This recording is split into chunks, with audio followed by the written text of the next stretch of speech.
નમસ્કાર, હું Chirag Bhatt, chemistry teacher આપનું સ્વાગત કરું છું ધોરણ 10ની અંદર.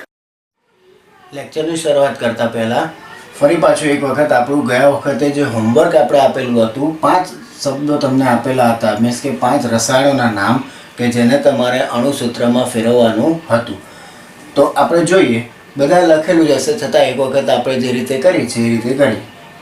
એલ્યુમિનિયમ ઓક્સાઇડ, તો એલ્યુમિનિયમ એટલે Al, ઓક્સાઇડ એટલે મારે O લખવાનો છે. હવે આપણને ખ્યાલ છે કે Al તો 3+ ધરાવતો આયન, ઓક્સિજન 2- ધરાવતો આયન. ચોકડી ગુણાકાર કરીશું તો 2 અહીંયા ગુણવાનો થશે, 3 અહીંયા ગુણવાનો થશે, એટલે હવે એનું અણુસૂત્ર બેલેન્સ ફોર્મમાં બનશે Al2O3. એ જ રીતે બીજું ઇક્વેશન છે મેગ્નેશિયમ ક્લોરાઇડ, તો મેગ્નેશિયમ એટલે Mg, ક્લોરાઇડ એટલે Cl. આપણને સારી રીતે ખબર છે હવે કે Mg એટલે 2+, Cl એટલે 1-. આ 1- ને અહીંયા ક્રોસ ગુણાકાર કરીએ તો Mg સાથે ગુણાકારમાં એક જ વાર આવશે અને Cl સાથે 2 ગુણાકારમાં જશે, એટલે આપણું અણુસૂત્ર તૈયાર થઈ જશે MgCl2. ત્રીજું ઇક્વેશન જોઈએ, લેડ ડાયોક્સાઇડ, તો લેડ એટલે Pb. આપણને 9મા ધોરણમાં આવેલું હતું કે લેડ 2 વખત આપણને મળે, એક તો પ્લમ્બસનું સ્વરૂપ એટલે Pb+ અને બીજું મળે છે Pb2+, એટલે કે પ્લમ્બિક. પણ અહીંયા ડાયોક્સાઇડ છે, ડાયોક્સાઇડ એટલે તો ઓક્સિજન, બરાબર છે. તો ડાયોક્સાઇડ કીધું એટલે ઓક્સિજન 2 વખત આવી ગયા. એક ઓક્સિજન હોય, ધારો કે અહીંયા હું લખું છું કે એક ઓક્સિજન હોય તો આપણી પાસે -2 બને, પણ અહીંયા 2 ઓક્સિજન છે એટલે શું બનવાનું છે? 4 થવાના, બરાબર. તો એને બેલેન્સ કરવા માટે આ લેડ ડાયોક્સાઇડનું Pb2+નું સ્વરૂપ છે, તો અહીંયા પણ શું મૂકવું પડે આપણે? 2+ છે તો અહીંયા પણ 2, તો Pb2O2. આ રીતનું એનું સંયોજન બનશે, Pb2O2 એટલે કે લેડ ડાયોક્સાઇડ. આ બેલેન્સ ઇક્વેશન છે. ત્યાર પછી આપણે જોઈએ તો બેરિયમ ક્લોરાઇડ, તો બેરિયમ એટલે Ba અને ક્લોરાઇડ એટલે ફરી પાછું Cl. આપણા કોષ્ટક મુજબ Ba એટલે 2+ છે અને ક્લોરાઇડ એટલે 1- છે, તો આ 1- ને હું અહીંયા ગુણું એટલે Ba એક જ વખત થવાનો અને આ 2+ અહીંયા Cl સાથે ગુણાશે, એટલે આપણને મળશે આખું સમીકરણ જે મળશે અણુસૂત્ર એ BaCl2. બાએ કલ્ટી મારી, યાદ આવ્યું? બાએ કલ્ટી મારી. ત્યાર પછી એના જેવું બેરિયમ, તો બેરિયમ ફરી પાછું Ba અને અહીંયા સલ્ફેટ એટલે SO4નું સ્વરૂપ. Ba2+ છે, SO4 2- છે, બેલેન્સ થયેલું જ છે, તો એમાં કંઈ ગુણાકાર કરવાની જરૂરિયાત નથી. અને BaSO4 એટલે આપણે શું કીધેલું? યસ, બા સોફા પર, બરાબર છે બેટા, બા સોફા પર. એટલે આ રીતના આપણા સંયોજન aluminium oxide Al2O3, magnesium chloride MgCl2, lead dioxide Pb2O2, barium chloride BaCl2 અને બેરિયમ સલ્ફેટ BaSO4. આશા રાખું છું કે બધાના ઇક્વેશન ખરા જ પડેલા હશે. હવે આ જે અણુસૂત્રો બનાવતા આપણે શીખેલા છીએ, એ અણુસૂત્રો દ્વારા આપણે રાસાયણિક સમીકરણ કઈ રીતે બનાવવાનું છે એ આપણે મેથડ શીખીશું. તો આ અણુસૂત્ર યાદ રાખજો બેટા, આ સમીકરણોમાં જ ઉપયોગ કરીશું અને સમીકરણો આના થકી કઈ રીતે બનશે, એક વાક્ય આપણને આવશે અને એ વાક્ય ઉપરથી સમીકરણો કઈ રીતે બનાવાય એના વિશેની આપણે માહિતી મેળવીશું, બરાબર. આપણે ગયા લેક્ચરની અંદર અણુસૂત્રો બનાવતા શીખ્યા અને હોમવર્કની અંદર પણ મેં 5 અણુસૂત્ર બનાવતા તમને શીખવાડ્યા. એ આપણે જોયું કે હોમવર્કમાં કયા કયા હતા અને એનું અણુસૂત્ર શું બને છે, બરાબર છે. તો અહીંયા હવે આપણે ચેપ્ટરની શરૂઆત કરવા જઈ રહ્યા છે, રાસાયણિક પ્રક્રિયાઓને સમીકરણો. તો આ પ્રકારના સમીકરણો આપણને આપ્યા હોય. પહેલું સમીકરણ ઉદાહરણ તરીકે છે, ઝિંક ધાતુની કોપર સલ્ફેટના દ્રાવણ સાથે પ્રક્રિયા કરતા ઝિંક સલ્ફેટના અવક્ષેપ અને કોપર સલ્ફેટ મળે છે. સ્વાધ્યાયનું જ ઉદાહરણ મેં અહીંયા તમને લખેલું છે, ટેક્સ્ટ બુકનું ઉદાહરણ જ તમને બતાવવામાં આવેલું છે, પણ એમાં અમુક વર્ડ્સ આપણે કટ કરીએ છીએ કારણ કે આપણને સરળતા પડે એટલા માટે. જેમ કે આ અવક્ષેપ છે તો એ સફેદ અવક્ષેપ હોય, એની બદલે મેં ફક્ત અવક્ષેપ લખ્યું છે. તો સ્ટેપ બાય સ્ટેપ આપણે જોતા જઈએ કે આને હું કઈ રીતે લખી શકું. જેમ કે ઝિંક ધાતુ કીધેલું છે. ઝિંક, હવે આપણને સન્ના ખબર છે ઝિંક એટલે Zn ધાતુની. પછી આપણે ચર્ચા કરીએ અવસ્થાની. એની પછી આપણને કીધું છે કોપર સલ્ફેટના દ્રાવણ સાથે. અહીંયા લખતા જઈએ ઝિંક ધાતુ, ધાતુ એટલે સોલિડનું સ્વરૂપ. ત્યાર પછી કોપર સલ્ફેટનું દ્રાવણ કીધું છે. કોપર સલ્ફેટ એટલે CuSO4 અને એનું દ્રાવણ છે એટલે અહીંયા એક્વિયસ ફોર્મ AQ લખવામાં આવશે. એ બંને વચ્ચે પ્રક્રિયા કરતા ઝિંક સલ્ફેટના અવક્ષેપ, ઝિંક સલ્ફેટના અવક્ષેપ એટલે કે ZnSO4 ના અવક્ષેપ. અવક્ષેપ હંમેશા સોલિડ ફોર્મમાં લખાશે અને એની સાથે છૂટું પડશે કોપર ધાતુ. આપણને છૂટી પડેલી જો મળશે. અહીંયા આપણને સલ્ફેટ નહીં મળશે પણ કોપર ધાતુ છૂટી પડેલી જોવા મળશે એટલે કે Cu સોલિડ. કઈ રીતે બનેલું છે આપણે જરાક ચર્ચા કરીએ. તો અહીંયાથી આપણે આયન બનાવીશું Zn2+. અહીંયા બે આયનો આપણને દેખાય છે Cu2+ અને અહીંયાથી છે SO4 2- જે આપણા નવમાના કોષ્ટક મુજબ છે તે. તો આપણે નવમામાં સમજેલા હતા, ફરી પાછું આપણે સમજીએ છીએ કે પહેલાનો પોઝિટિવ બીજાના નેગેટિવ સાથે પ્રક્રિયા કરશે એટલે કે અહીંયા Zn પ્રક્રિયા કરશે SO4 સાથે. +2 -2 વીજભાર 0 થાય છે એટલે અણુસૂત્ર બન્યું ZnSO4. અને જે Cu2+ મળે છે એ આપણને ધાતુ તત્વ સ્વરૂપે મળે છે એટલે આપણે અહીંયા લખી દીધેલું છે Cu. બરાબર છે બેટા? એટલે આપણું પહેલું સમીકરણ થયું Zn + CuSO4 gives ZnSO4 solid + Cu solid. એ જ રીતે બીજું સમીકરણ સોલ્વ કરવાનો પ્રયત્ન કરે. જાણીતું છે આપણા માટે. સોડિયમ સલ્ફેટની બેરિયમ ક્લોરાઇડ સાથેની પ્રક્રિયાથી બેરિયમ સલ્ફેટના અવક્ષેપ અને સોડિયમ ક્લોરાઇડ મળે છે. આ બધા દ્રાવણના ફોર્મમાં છે. હવે સોડિયમ સલ્ફેટનો અર્થ, સોડિયમ એટલે તો Na, સલ્ફેટ એટલે તો SO4, પણ SO4 2- છે, Na1+ છે એટલે અહીંયા લખવું પડશે Na2SO4. કદાચ સમીકરણ લખતા આપણને વાર્તા યાદ આવશે, આપણે વાર્તા પણ કરીશું. એનું દ્રાવણ છે એટલે કે લખાશે અહીંયા AQ+. બેરિયમ ક્લોરાઇડ, બેરિયમ એટલે તો Ba અને ક્લોરાઇડ એટલે Cl. Ba2+ છે, Cl1- હોય એટલે અહીંયા દ્રાવણના સ્વરૂપમાં લખાશે BaCl2 aqueous. યાદ આવ્યું બાળકો? નટુ સોફા પર બેઠેલો હતો એ વખતે બાએ કલ્ટી મારી. ચાલો હવે જવાબ શું આવશે આપણને ખબર જ છે. તો કે નટુએ શું કહી, બાએ કલ્ટી મારેલી તો બા હવે શેના પર આવી જશે? સોફા પર. Very good. બા સોફા પર આવી ગયા અને સાથે શું થયું? નટુએ કલ્ટી મારી. તો નટુને આપણે કઈ રીતે લખેલું હતું? 2Na અને કલ્ટી મારી ગયો એટલે આ રીતે આપણે લખેલું હતું BaSO4 aqueous + 2NaCl aqueous. ફરી પાછું જોઈએ. સોડિયમ સલ્ફેટ એટલે Na2SO4. એમાંથી બે આયનો છૂટા પડે છે. એક છે Na+ છે પણ બે વખત છે એટલે 2+ થઈ ગયા. અહીંયાથી બીજો આયન છૂટો પડેલો છે SO4 2-. અહીંયા બે આયનો દેખાય છે BaCl2 ની અંદર. એક છે Ba2+ અને બીજો છે 2Cl-. હવે આપણે કીધેલું એ પ્રમાણે પહેલાનો પોઝિટિવ બીજાના નેગેટિવ સાથે પ્રક્રિયા કરશે એટલે બંને બે વખત છે. અહીંયા જોઈ શકીએ છીએ 2Na પણ બે વખત છે અને Cl પણ બે વખત એટલે બન્યું 2NaCl. હવે અહીંયા SO4 2- છે એટલે પહેલાનું નેગેટિવ બીજાના પોઝિટિવ સાથે. અને અહીંયા આપણે જોઈ શકીએ છીએ 2- છે, 2+ છે, બેલેન્સ વીજભાર છે જ 0 એટલે અહીંયા સીધું આપણે લખી દીધું BaSO4 aqueous + 2NaCl aqueous. ફરી પાછી આપણી વાર્તા યાદ કરીએ. નટુ સોફા પર હતો તે વખતે બાએ કલ્ટી મારી.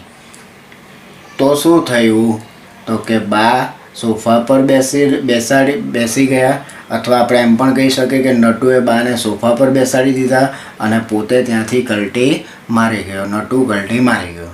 તો આ રીતે આપણે સમીકરણ લખવાના છે અને પછી એવા સમીકરણ આપણે જોઈશું કે જે બેલેન્સ ન હોય. હવે આપણે જોઈએ સમીકરણને સમતોલિત કરવાની રીત. એમાં પહેલું સમીકરણ આપણને આપવામાં આવેલું હોય કે Fe વત્તા H2O gives Fe3O4 plus H2. હવે આ સમીકરણને સંતુલિત કરવા માટે કેટલાક તબક્કાઓમાંથી આપણે પાસ થવું પડે. તો એના માટેનો તબક્કો નંબર 1.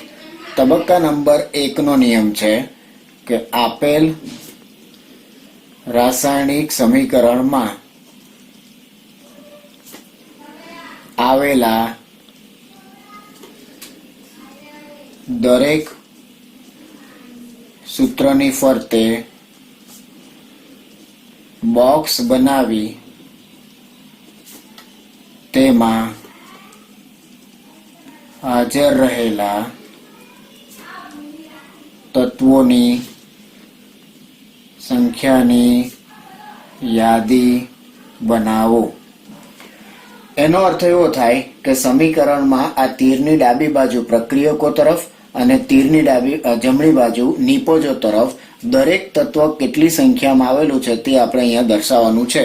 તો અહીંયા 3 ખાના બનાવીશ. એક પહેલું આવશે તત્વ, ત્યાર પછી બીજું ખાનું પ્રક્રિયકો તરફ. પ્રક્રિયકો કઈ બાજુ? તો કે LHS ડાબી બાજુ. અને ત્રીજું ખાનું આવશે આપણું નિપજો તરફ. નિપજો કઈ બાજુ?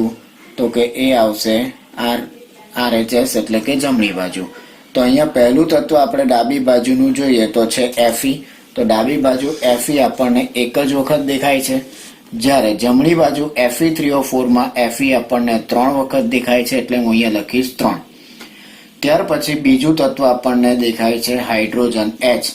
તો H2O માં હાઇડ્રોજન કેટલી વખત છે? તો કે 2 વખત. અને જમણી બાજુ H2 ની અંદર હાઇડ્રોજન પણ કેટલી વખત છે? તો કે 2 વખત. ત્યાર પછી ત્રીજું તત્વ અહીંયા આપણને દેખાય છે ઓક્સિજન. તો H2O માં ઓક્સિજનની સંખ્યા છે ફક્ત 1, જ્યારે Fe3O4 માં ઓક્સિજનની સંખ્યા છે 4.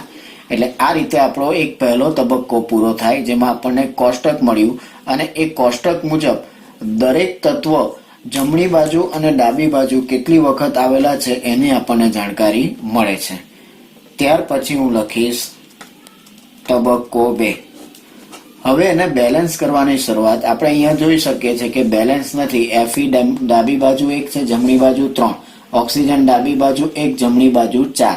એટલે આ 2 તત્વો આપણી પાસે અત્યારે બેલેન્સમાં નથી.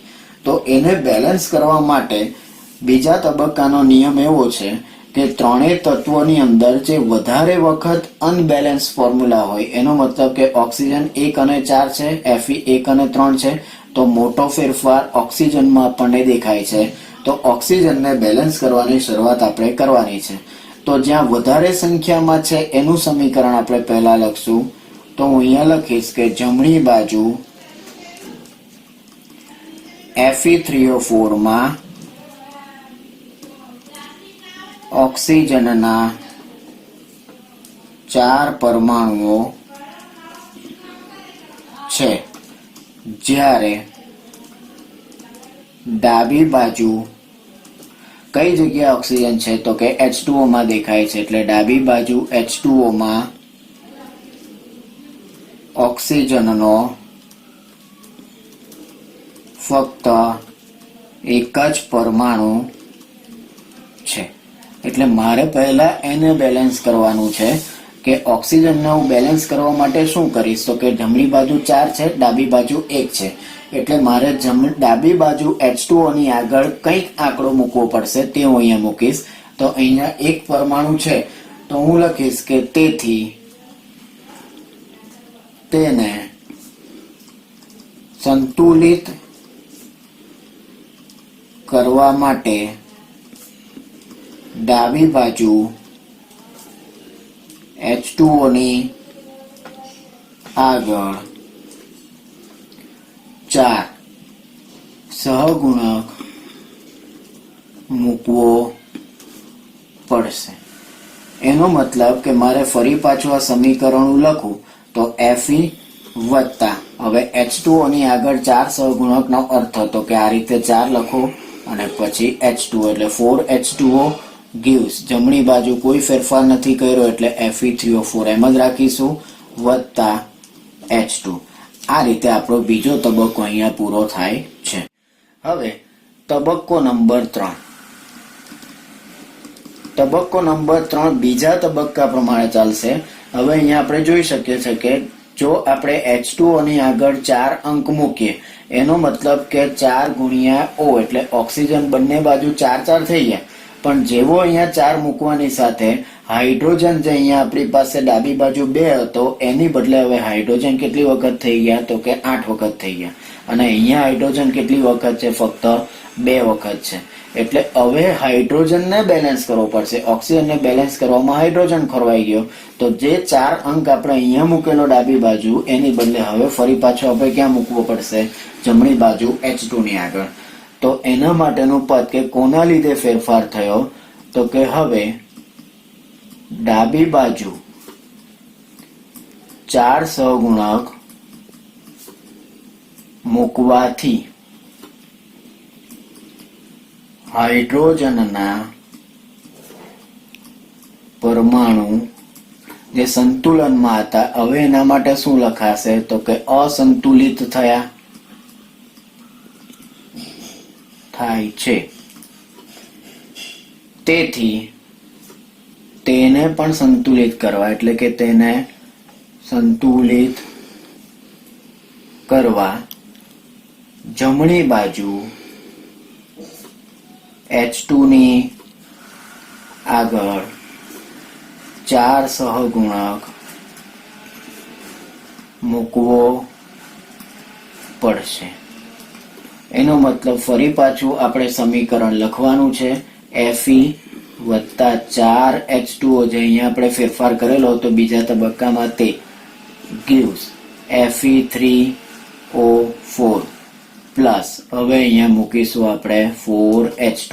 એનો મતલબ કે હાઇડ્રોજન પણ હવે બેલેન્સ થઈ ગયો એટલે ઓક્સિજન બેલેન્સ થઈ ગયો, હાઇડ્રોજન બેલેન્સ થઈ ગયો. તો આપણે અહીંયા કોષ્ટકની અંદર 3 તત્વો હતા Fe, H અને O, જેમાંથી H અને O બેલેન્સ થઈ ગયા. તો હવે કોણ બાકી રહ્યું? ફક્ત Fe બાકી રહ્યો એટલે કે આયન બાકી રહ્યો. એટલે હવે આપણો છેલ્લો તબક્કો આવશે તબક્કો નંબર 4. બરાબર છે. તો આ ઉપરોક્ત સમીકરણમાં હવે કોણ બેલેન્સ કરવાનું બાકી તો કે Fe એ આપણે લખવું પડશે. તો કે ભાઈ ઉપરોક્ત સમીકરણમાં ફક્ત Fe તત્વ જ Fe તત્વનું જ સંતુલન બાકી છે. હવે Fe માટે જોઈએ તો ડાબી બાજુ Fe 1 વખત, જમણી બાજુ Fe 3 વખત. એનો મતલબ કે સીધું અહીંયા ડાબી બાજુ Fe ની આગળ 3 મૂકી દઉં તો Fe બેલેન્સ થઈ જશે. એટલે સંતુલન બાકી છે. તો Fe ને સંતુલિત કરવા માટે ડાબી બાજુ Fe ની આગળ 3 સહગુણક મૂકવો પડશે. બરાબર છે. અને પાંચમો એક તબક્કો આવે જેમાં આપણે બેલેન્સ ઇક્વેશન લખવાનું હોય તો એને આપણે આ તબક્કા સાથે જ મૂકી દઈએ. તો જેવું આપણને હવે ખબર છે કે 3 અંક મૂકીશું એટલે આખું આ ઇક્વેશન બેલેન્સ થઈ ગયેલું હશે એટલે આપણે સીધું જ લખી દઈએ. તેથી આપણને સંતુલિત રાસાયણિક સમીકરણ નીચે મુજબ મળશે. બરાબર છે. તો અહીંયા Fe એની આગળ 3 અંક મૂકવાનો એટલે 3 plus 4H2O gives Fe3O4 plus 4H2. અને છેલ્લો એક તબક્કો હોય કે જેમાં દરેકની આપણે અવસ્થા લખવાની હોય પણ એને અલગ તબક્કા સ્વરૂપે નહીં લખતા, એની સાથે જ આપણે બધામાં લખી દેવાનું. અહીંયા Fe સિંગલ છે એટલે એ ધાતુ તત્વ સ્વરૂપે એટલે એનું સોલિડનું સ્વરૂપ છે. H2 હોય તો પાણી છે એટલે લિક્વિડનું ફોર્મ હશે. Fe3O4 અહીંયા ઘન અવસ્થાઓ મળશે એટલે સોલિડ ફોર્મમાં હશે. અને હાઇડ્રોજન હંમેશા ગેસિયસ ફોર્મમાં હશે. તો આ રીતે આપણને સમતોલિત રાસાયણિક સમીકરણ મળેલું હશે. તો આ હતી આપણી રાસાયણિક સમીકરણને સમતોલિત કરવાના અલગ અલગ તબક્કા મુજબનું સમતોલિત રાસાયણિક સમીકરણ.